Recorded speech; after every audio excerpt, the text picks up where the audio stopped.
guarantee and assurances of peace and elections that can be said to be credible?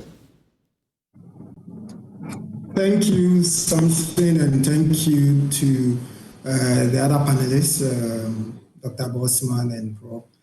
I think for me and from where we sit, the UK's High Commissioner's point is valid to the extent that, one, we are all aware that elections in Ghana have always been associated with cyclical risks. The fear is always there, and the anxiety is very clear.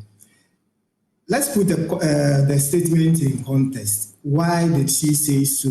And even you as Samson and other Ghanaians out there, what is the feeling? Yes, the concern was that this election is going to be very deadly, it's going to be very violent because of several factors, but I'll hint on two.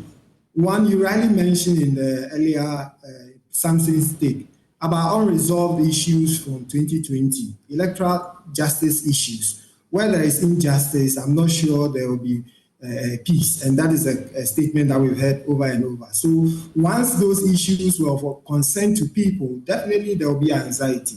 Secondly, we also heard of issues of very provocative and inflammatory language from both sides. So for instance, when you hear break the eight and it says that we are not handing over power, what does it mean?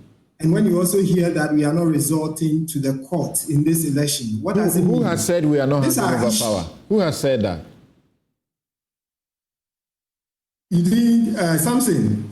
Let's not go back to, I think we've already heard when the statement by the former, is currently the Agric Minister, and the concerns that raised in this country. He said they are doing everything to win by all means, and to by all means. And if they have to hand over power, they will be handing over power to one of their own, as the president has also underscored. But subsequently, the president has made statements that we should be taking rather than the earlier ones, right? Something, that's where you need to put it. That's the context. So prior to election, these were the discussions that were happening. So that created the anxiety, that created the fear, that created the concern. But then subsequently, per the engagement, you hear that people have toned down. President says, I'm ready to hand over power to whoever wins. It calms the nerves. And let me take you back to 2008. If you recall, going to time, there was concern about whether they will be handing over. President Kufuor came out with a statement, and that calmed the nerves. So the point that is being made is that we are in a situation where these risks come up. The interventions that we put in place is what help us douse whatever anxiety there is, and then reduce the violence that we expect. Finally, let me also add on the issue of the Peace Pact and how it is symbolic nature. Yes, it's symbolic. But the NDC raised a number of issues, some of which we are even discussing, that the conditions that they would want to sign.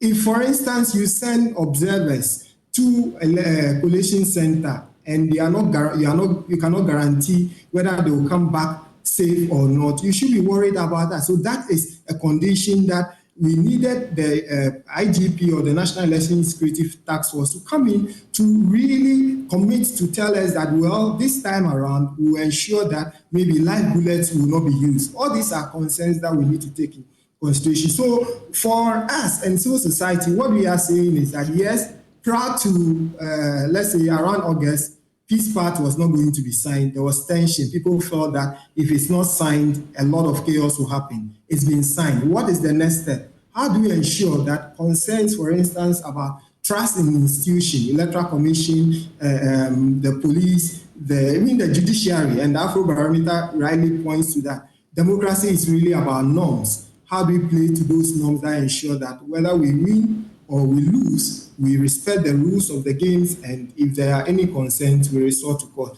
These are the issues of concern, and I think so far we've moved on, we've done quite well, and these elections, that is where I drift to side with Prof. Enin, that yes, with what we've done so far, if we should maintain it, likely the elections will go out peacefully. One, let me also add that if you observe election in this country, the voting process often goes on smoothly, but it's the issue of counting, collation, and declaration of result. That's and that right. is where we've created a lot of problems since 92.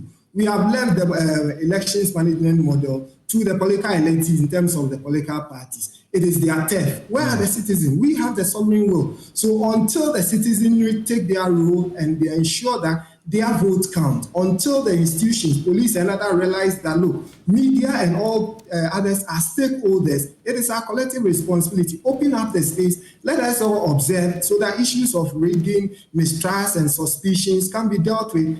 Like Dr. Bosman said, yes, it will not be rigged, but to the extent that everybody is compromised, yes, we can say that elections are rigged. And that is where I think we all have a role to play. Thank you.